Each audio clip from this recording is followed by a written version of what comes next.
Thomas and Friends, making tracks to great destinations.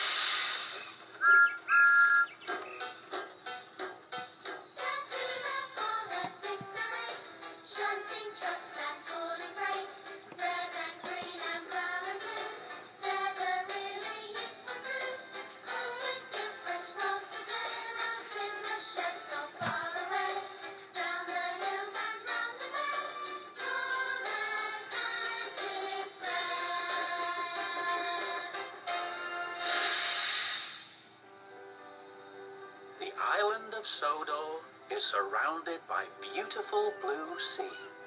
It has fields of green and sandy yellow beaches. There are rivers, streams, and lots of trees where the birds sing. There are windmills and a coal mine, and docks where visitors to the island arrive. The island also has lots and lots of railway lines. Who's that puffing down the track? It's Thomas! Hello, Thomas! Hello, everybody! Welcome to the island of Sodor!